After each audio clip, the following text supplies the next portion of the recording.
important because all religious subjects are important, all political subjects are important, because all of them need to be reappraised in the light of reality, because we have not faced reality, because we as a people live in a world of fantasy.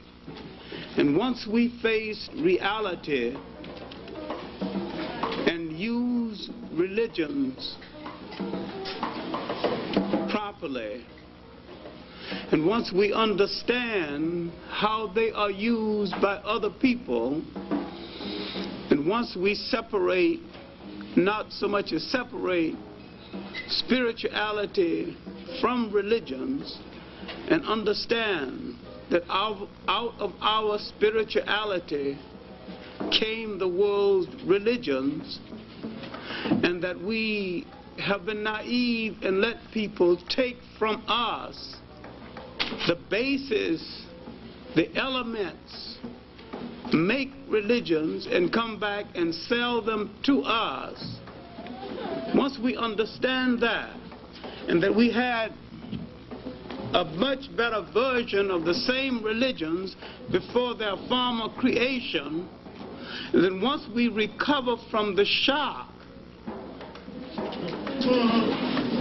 of discovering that we had something better than what was sold to us, rehashed from our elements, then go back and take the great spirituality we had and move with it.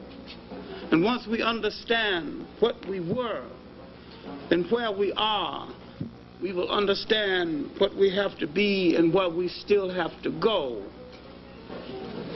We are still thinking minority when we were never a minority. But we are letting minority people fool us into thinking minority.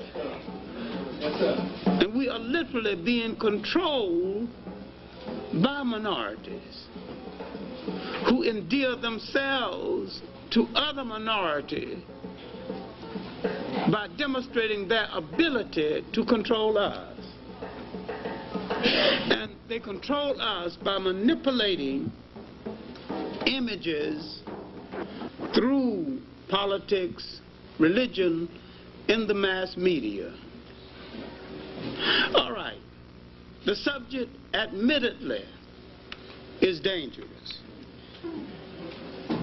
as religion is a delicate and dangerous subject, and it's even more delicate and dangerous when you're talking to people of African descent, because where religion is concerned, we are a purist people. We are the true believers. We out-pope the Pope and out-Muhammad Muhammad. We believe in things in its purest form, and we actually believe things are exactly what they say they're supposed to be. We have a humanity that actually makes us believe that people believe in democracy, and the inventors of it don't believe in it. And we had democracy before they think they invented it. And when they invent a fake version of it and sell it to us, we accept the fake version and neglect the genuine democracy that we have been living all along. Not only democracy, but humanity. We have had a historical fascination for ideas that come from the outside, and this has been our trap. And we have not studied those people who sell us fake trinkets, fake ideals, fake government forms, and rehash our religions that we invent in the first place.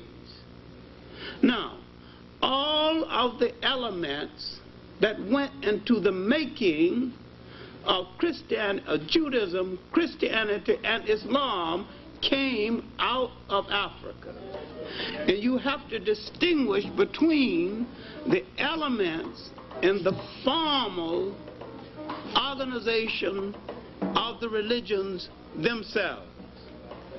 The religions began to decline when outsiders, foreigners, took over those elements, organized them for their own political purpose, gave them a name, and began to project them to the world for their political purpose.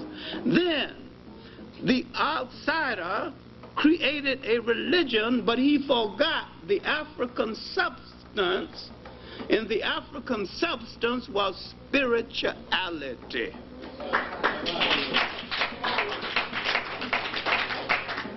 Because if you have spirituality, you can use any one of them or none of them. Because the African spirituality encompassed the essence of all of them. The white man has religion, but he has no spirituality. Then you must study and understand the difference between Islam and Arabism, something which is difficult for black people to understand. The Arab did to Islam what the white man did to Christianity. He subtracted the spirituality and made it a political instrument for his opportunism. But when it came over to the African accepted the spiritual aspect of it and forgot that to the Arab it was then and still is a political game, and that the spiritual aspect left him very early, and that he was then and is now playing a game, and that the spiritual aspect never touched him. And if you listen with me with some kind of patience, I will show you exactly what I mean, because if you see that it was the African who used this religion spiritually, and it was the Arab who used it politically. It is the African who still uses it spiritually, and it is the Arab who still uses it politically. If you look at the present-day Sudan, where the Arab have declared war on African cultures, and he not only while he's declared war on African cultures, he's eating bacon, drinking scotch, and patronizing European whores. That's right. He is as holy as a dog. And yet, you can go to Egypt and order scotch, bacon, or anything you want from the West, including a Western woman, and you can go to an African country that is Muslim, and if you order scotch, you might be put in jail. I am saying that Senegal, a Muslim African country, is more Muslim in its practice of the faith than Saudi Arabia. And you have African countries, because Africans in general believe in the spirituality of the religion, and while the Arabs practice the political aspect of the religion, devoid of spirituality. And it is the African side of Islam that has used it for spirituality. It was the African side of Islam, and the African side of Islam alone, that has used it as a rallying cry for social reform and revolutionary change. Now, in a speech at the African Poetry Theater a few weeks ago, I asked the audience, could anybody name one Arab who used Islam as a rallying cry for revolutionary change? A Senegalese student rose up and said, Gaddafi, which proved he don't know what Gaddafi is doing. Gaddafi is an Islamic zealot who is trying to use Islam to start a new form of Islamic and Arab imperialism. He's doing a few good things to disguise his con game. Otherwise, why would he be in Chad and Niger? He's looking for minerals, he's looking for resources, and he's backing those African countries that he can Islamize. Then why would he build a mosque in Ghana? And when Ghana wanted some money for a sewage system, he would refuse.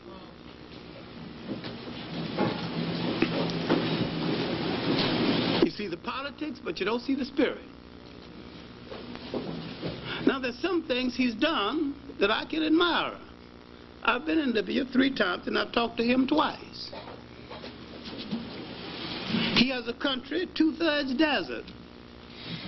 It's almost self-sustained in food. That is to be admired. You've got African countries rich in soil, rich in forests, buying rice from Texas, and they got big rivers running through the country, and all rice needs is water, moisture. All sugarcane needs is moisture. You got them buying sugar from other countries, not making the best use of their own resources. And yet, he has made better use of his resources internally than many countries in Africa that have 10 times more resource. That's a plus for him in taking care of his people. But his external program is a form of Islamic colonialism that the African can't see. The African has got the illusion that there's somebody going to do something for them for nothing. The European and the Arab are similar. Their intention is to come to power and to use the religion as an instrument of power. Now, I believe religions should be instruments of spirituality and moral uplift. And the African obviously believes the same, and that is the way it should be used. But if you name, every time you name an African revolutionary who used Islam as a rallying cry for revolutionary change against colonialism, it is the black side of Islam. Now, I can rattle off all these African revolutionists, and it nearly always became part of that same basic structure. Now, I am not against Islam. I see it as a force in human history that has to be reckoned with, and that at times has commanded respect and can again command world respect. If forced to the wall, and if I have to choose between it and Christianity, I would choose it. I am that disgruntled about Christianity. I'm that disgruntled about it because I think both of them have failed their mission to mankind, and there is no excuse for them failing in their mission to mankind. I don't excuse either one of them, as I don't excuse the United States or Russia for failing their promise to mankind. I think they're both two thugs. I'm not equating Christianity and Islam with Russia and the United States. I am saying that these are world forces that made promises, and that these two thugs who met in an icebox recently to reflect their temperament and their character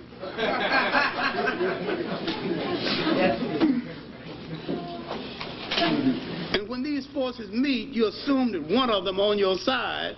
You quite forget that when they meet, they are arguing about which one of them going to rule over you. All right, now, let me stick to my notes because I've got more notes than I've got time anyway.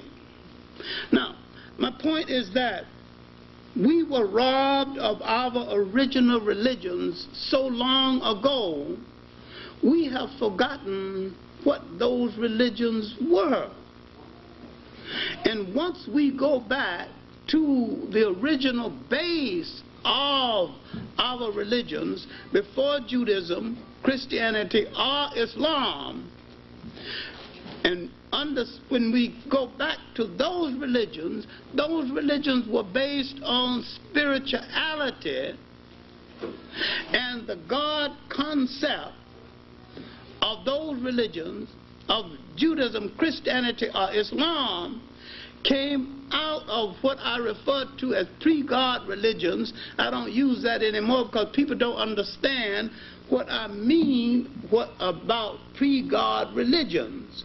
They are so accustomed to the word God, they cannot understand that there was a time when man thought of a force in the universe presiding over the universe, and while he meant God, he did not use the word God, and man had more spirituality before he consistently used the word God. He used the God force and the God concept without using the word. He meant the same thing, and ultimately Western man interpreted that as meaning the same thing. But at this period, when everything was an all-encompassing, all-conclusive, man had not created, the Africans in the great river civilizations had created a religion that was so all-conclusive. It was not a weekend Jimmy Swaggart type of religion. It was a kind of religion that touched your total being. It wasn't a Sunday religion, a weekend religion. It was part of your totality, your morality, your dress, your diet, your marriage, your total human being. And it dictated everything. And this is why, at this period in human history, man did not have a word for jail, because no one had ever gone to one. No word for orphanage, because no one had ever thrown away any children. No word for old people's homes, because no one had ever discarded grandma and grandpa.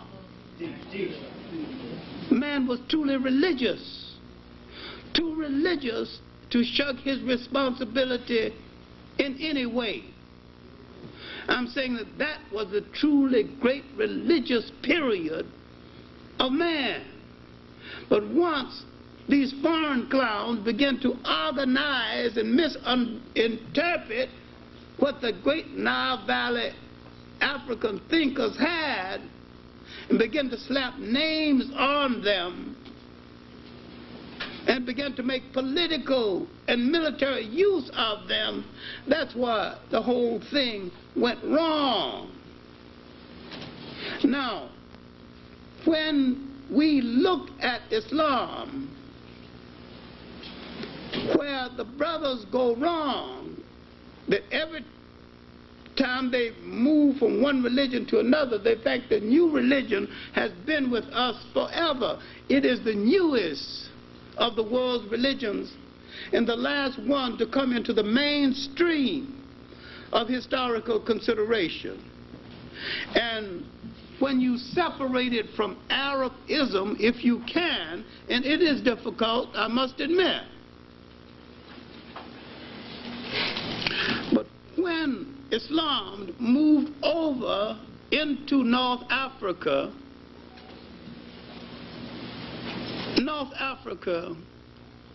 Northeast Africa was a fallen land. It had been raped for 1,000 years. The conquest wasn't much of a conquest. Starting with the Cambyses' invasion 550, and they didn't arrive until 639 A.D. And the Cambyses' invasion was 550 B.C.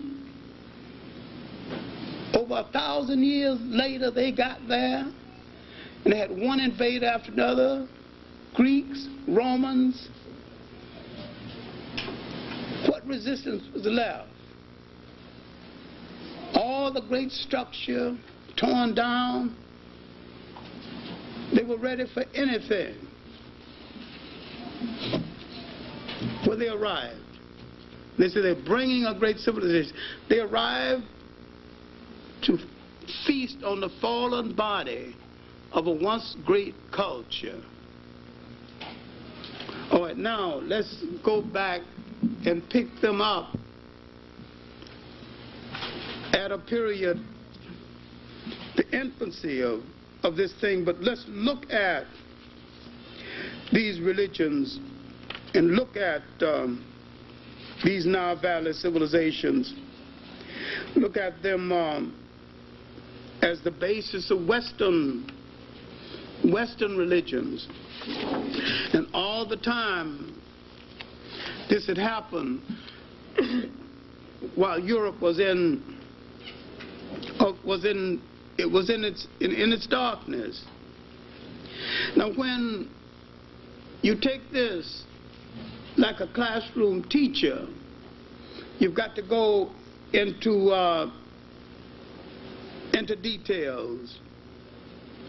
And when you go into these details, you've got to look at the making of the spirituality of Nile Valley people, and to what extent this influenced the people of the Tigris and the Euphrates,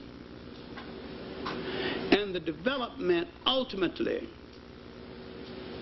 of the people who became the people called Arabs. Remember, and this is hard for the new convert to understand, that inactivity as a place in human history, the Arabs are basically an AD people. There is no BC activity of consequence that can be attributed to them.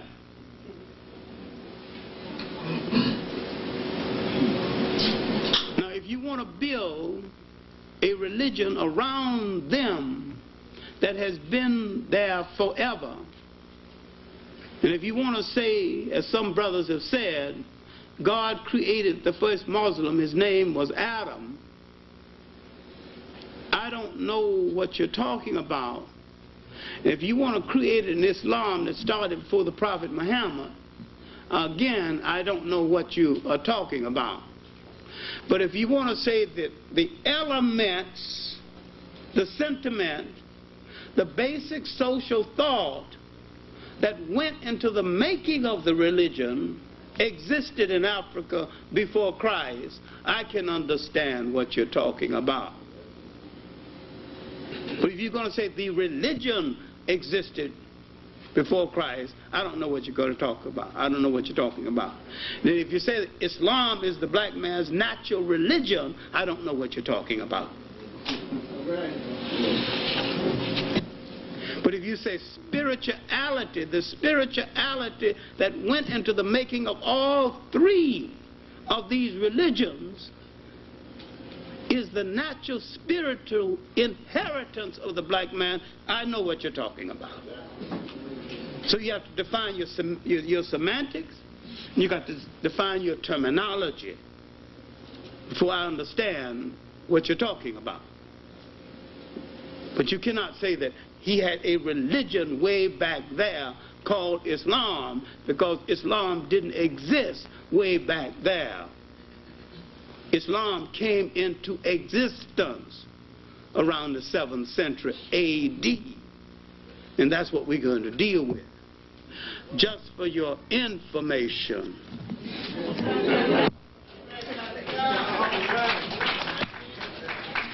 Some people never seen the Quran.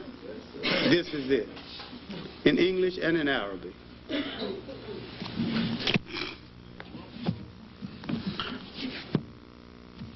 This is a short history of Muhammad and the early caliphs and the early heroes of Islam. This is a book all black Muslims should have read, called Christianity, Islam, and the Negro Race by Edmund Vilmont Blyton. I have 2 shelves of books dealing with Islam, Arabs, and their history alone. 2 shelves. And I read practically everything and every word in every book. I grew up a Baptist Sunday school teacher.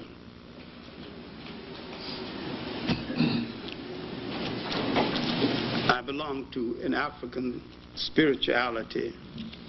I respect all religions when they practice what they preach.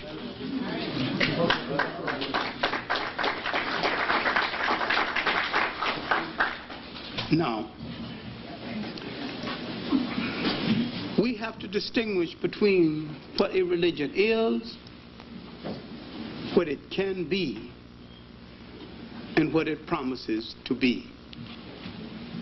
Now let us start with the present, then work back. Let us start with Ella Mazzaroi's series, The Africans.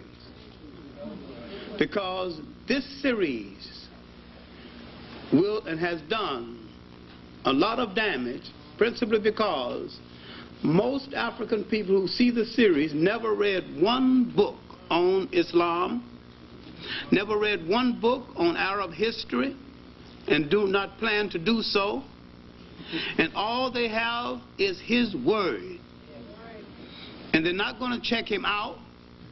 He tells you a few good things about Africa, then he is running strictly an Arab Islamic game, and he is running it well. It is a con game. And it is not about African history at all, because he is not telling you African history.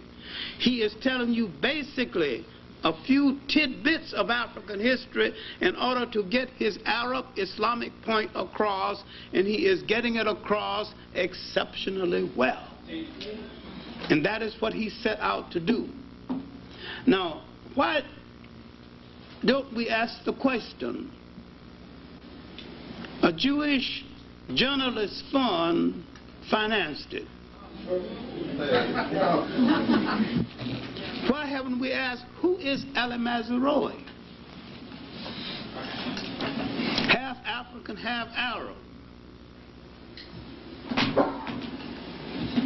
Another question we have to ask: what is the role of the bastards of history? And he's a bastard.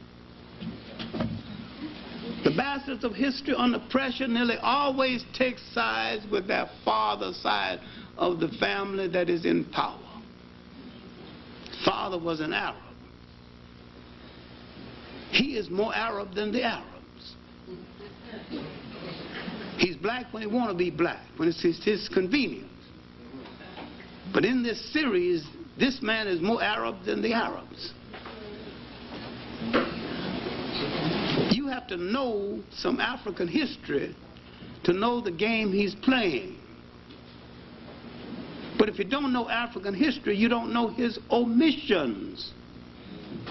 You don't know his omissions about Ethiopia. You don't know he's left out Bilal. He left out Zayd bin Harith. If you don't know anything about the Ethiopian period of Islam, when Ethiopia saved Islam, then when you leave it out, you don't know it because you didn't know that there was a period when Ethiopia saved Islam. But if you read the Encyclopedia of Islam, the Encyclopedia of Islam said that Bilal was a slave, Zayd bin Harith was a slave. The Encyclopedia of Islam on this point is wrong. Bilal was a lawyer for that day. Zayd bin Harith was a military man. They were both Ethiopians. Why Ethiopians?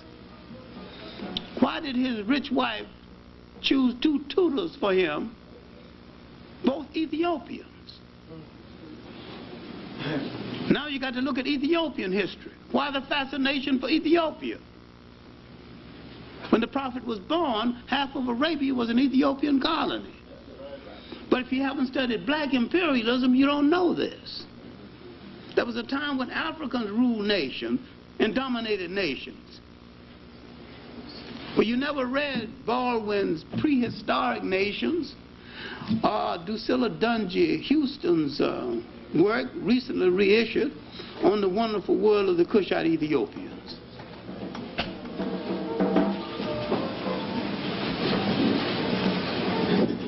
The second chapter, Chancellor Williams' work, The Destruction of Black Civilization, dealing with the southern African origins of Egypt.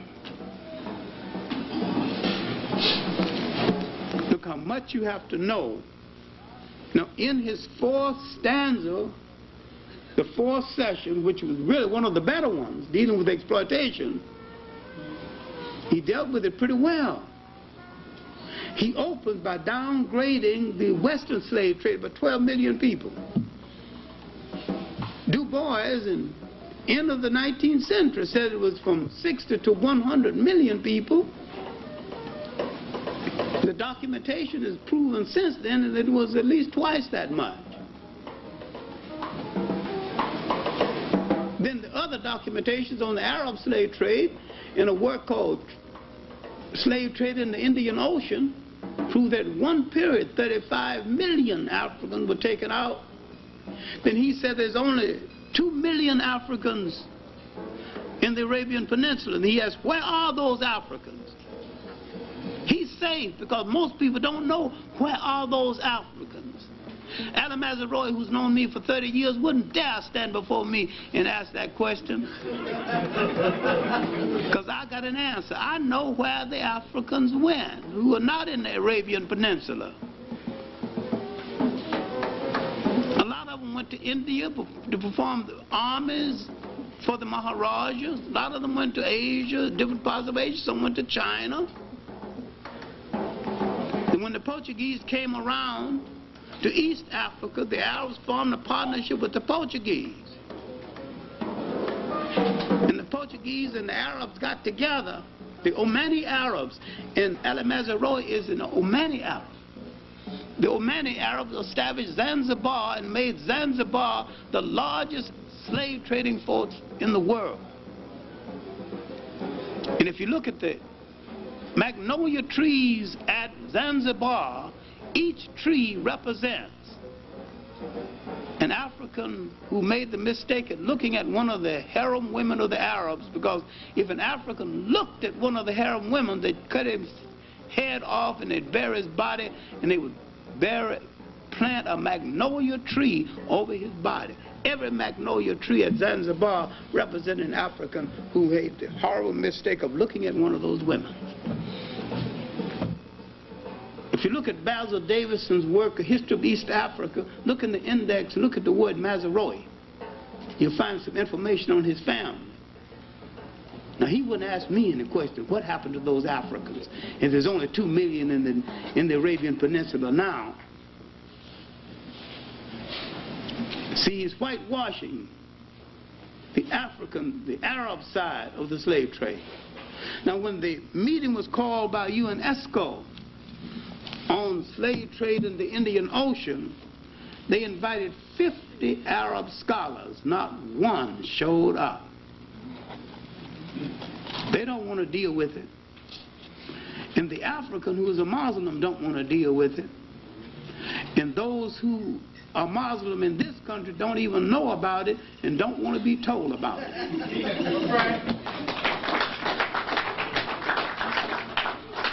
Because they think when they left Christianity, they joined a pure thing that is without fault.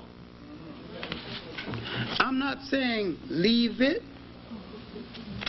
Stay with it. Stay with whatever you want to stay with. But realize all Western-oriented religions are faulty. All Western-oriented religions were in the slave trade one way or the other, one time or the other. And all religions that said that God endorsed slavery are liars and hypocrites. No religion and no God ever proved of anybody enslaving anybody.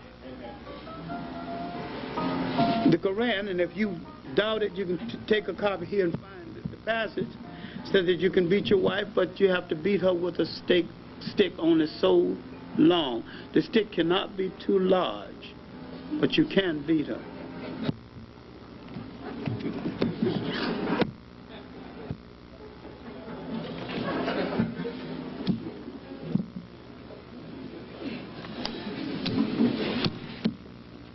And when you go back to the laws of Hammurabi, 2000 BC, from Babylonia, now you can see the origin of some of this.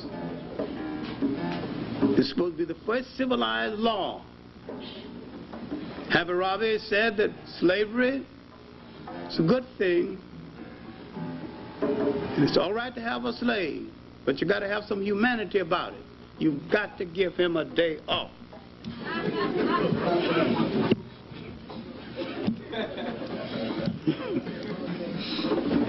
Give him a day off, it's all right.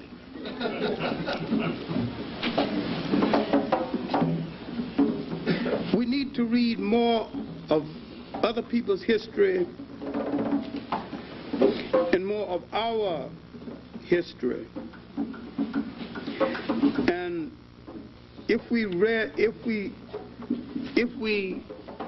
had read more history, we might understand the damage that the series is doing, and understand also that he is playing the role of a con man. Con man gives you through a few flattering things to get you into the trap before he robs you and makes the robbery looks palatable to you until you wake up and realize that you have been had. I don't know where he's going the rest of the series. I don't even know where he's going tonight. And this series will get more exposure than any educational series ever. It's on tonight. It'll be on Sunday, and it's on cable sometime during the week. So if you miss it tonight, don't worry. It'll be on Sunday. Why it's getting all this exposure? Somebody wants this message out there. Who wants that particular message out there? Who has the reason? let's study its backers. Why the National Endowment for the Arts, an American, your money was behind it. That's only $650,000. It cost about $5 million. The rest came from the Annenberg Trust. What's their interest in backing an Arab commentator? He wrote the commentator. He wrote the book about it. And yet another series was put on by an Englishman, Basil Davison, 3 times better than that one and more honest. Because knowing that he was white, every time he came to a critical part of the history, he found an African and put the African historian in front of the camera and let the African explain African history instead of he doing it. And I'm saying that the Englishman did a better job because the Englishman let the African explain instead of explaining himself. But Ali Mazrui is doing all of the explaining. All right. This talk is not about Ali Mazrui, but you have to understand something of what is happening to you. This is an Islamic whitewash. I hope you understand that. And the sad fact is that most of you and most people who saw it will not understand that this is what it is. And it is for a larger reason. And that reason is going to come out more and more. Now let's look at Africa on the eve of the rise of Islam. Religions rise and are created and grow in a vacuum. A condition has to be created for religions to rise. What was the vacuum? How did it create? Who created it? What was the condition in Africa and Western Asia, called the Middle East, on the eve of the rise of Islam? If Islam rose in the 600s AD, what was happening in the 600s AD? The Roman Empire was falling apart. The Roman Empire had been falling apart militarily since 450 BC AD. 450 AD, a bunch of German thugs called Vandals moved down and hit the Roman Empire. Now, the Romans had propaganda out that the Roman was invincible militarily. And a lot of people believe this. It's just that the Vandals didn't read the propaganda and couldn't read anyway. And they did not know that if you hit a Roman, you're supposed to fall dead. And see, they just went and hit those Romans in such a way that the Romans never recovered. And they added a word to the language: vandalism. Destroy everything. They warred on men because they had a wife and children, because they're too stable. They resented everything. Then they moved over to Spain and started a fight with the Visigoths, the Goths and the Visigoths. But only the people who read Roman propaganda continued to believe the nonsense. But the Romans would coast a long time. Now, they had already made a mess out of the management of Christianity because now the fight between the Byzantines and the regular Romans continue. When the Romans, and if you understand what I'm saying right now, maybe you'll straighten out some current thing. When the Romans stopped killing Christians and became Christians, they wanted to take over the apparatus of Christianity from the Africans who were managing it while they were killing Christians. When the European takes over anything, he wants to control all of it, not a part of it. Now, if some backward people called black leftists understood this, they would realize that if they help the white left into power, the white left is going to do them in.